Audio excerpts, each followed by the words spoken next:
जय हिंद प्रियजनों, DK special channel में आपका स्वागत है दोस्तों। मैं हूं आपका चैती डीके जी। मेरे साथ है दोस्तों भूपेंद्र यादव जी, जो प्रदेश मीडिया प्रभारी हैं ओबीसी मोर्चा के हैं दोस्तों।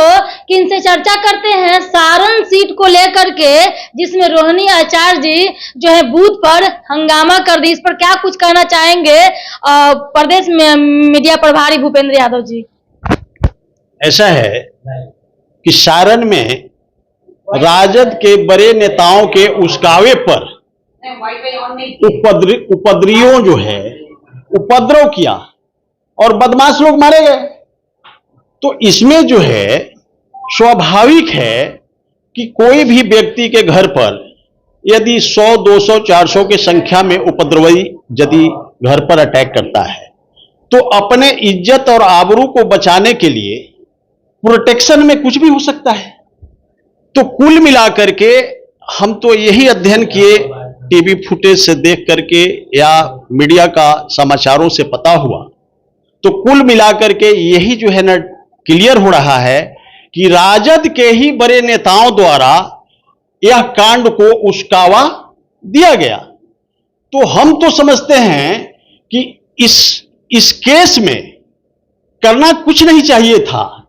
आईपीसी धारा 153A 506/2 120B के भारतीय दंड संहिता के तहत एफआईआर उन नेताओं पर होनी चाहिए जिसने इस कांड के उद्भेदन और इस कांड में संलिप्त हैं। तो ठीक, वो उन्होंने जो है बूथ पर 2 बार जाना, ये कहां तक उचित है? या किस तरह से वहां पर जो है हिंसक हुआ है, झड़प हुआ है, पथराव भी हुआ है, इस पर क्या कुछ कहना चाहेंगे? ऐसा है, सबसे पहले तो उनको बूथ पर यदि गए भी तो शालीनता पूर्वक वहां से लौट जाना चाहिए था। चूंकि एक प्रतिनिधि का यह काम नहीं होता है कि हम वोटर से जाकर के उलझें। वहां कहां तक दायित्व है कि उनका अंगरक्षक भी थे वहां पे। वो तो माननीय अध्यक्ष सम्राट चौधरी जी भी कह रहे थे कि जो कानून इस पे क्या होगा, कार्रवाई किया जाएगा इस पे। तो कहां तक कार्रवाई चल रही है? क्योंकि लालू यादव के अंगरक्षक, राबड़ी देवी जी के अंगरक्षक, तो वहां पर भी जो है वो चीज कर रहे हैं। या फुलवारी में भी कुछ ना कुछ हो रहा है हंगामा। देखिए, ऐसा है, वहां पर हमने यही देखा कि रोहिणी आचार्य जी, हमारे माननीय भोला जी वहां टीवी फुटेज में आ रहे हैं। तो एक बार आप चले गए उस बूथ पे, निरीक्षण आपने किया, संतुष्ट हो गए कि कोई बोकस नहीं चल रहा हो, तो आप दोबारा जाकर के वहां पर आपने क्या जरूरत थी? और भी प्रतिनिधि थे, वो क्यों नहीं गए? तो ये जो है, जो भी कांड का आपने जो षड्यंत्र रच करके इस कांड को कराया गया है, और उसमें गरीब का बेटा जो आज उसका घर का चिराग बुझ गया, और चिराग जो बुझा उस परिवार को इन्होंने क्या दिया अभी तक?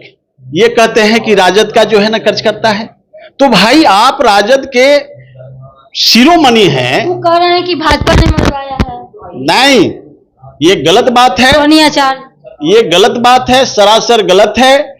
आप कभी भी किसी के घर पर अधिक से अधिक संख्या में चढ़ करके रोड़ेबाजी नहीं कर सकते हैं। यदि करते हैं तो स्वाभाविक है कि अगला आदमी अपने बचाव में, इज्जत और आबरू बचाने के लिए, वह यदि लाइसेंसी गन रखता हो तो गोली चला सकता है। एक जनता का सवाल है, मेरा नहीं, जनता का सवाल है कि रोहिणी यादव आचार्य कैसे बन गई?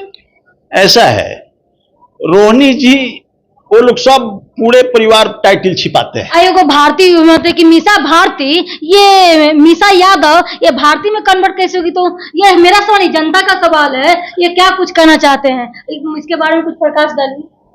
देखिए, ऐसा है, एक्चुअल में तेजस्वी यादव, तेज प्रताप यादव, लालू यादव है, तो इसमें मीसा यादव ना हो करके, रोहिणी यादव ना हो करके रोहिणी आचार्य, मीसा भारती, ये मतलब क्या कुछ समझ में नहीं आ रहा समीकरण? देखिए, ऐसा है, वो तो उनकी बाप माँ पिताजी के ऊपर डिपेंड करता है कि किसका नाम कैसे रखा जाए।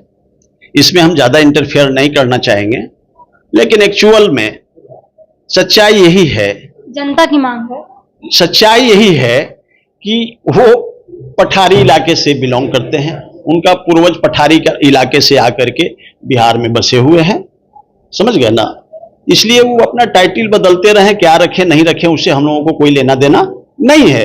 लेकिन यह जो कांड हुआ है, इसके लिए हम तो समझते हैं कि राजद के बड़े नेता ही उसका करके इस सारे कांड को कराए हैं, और FIR उन्हीं पर होनी चाहिए।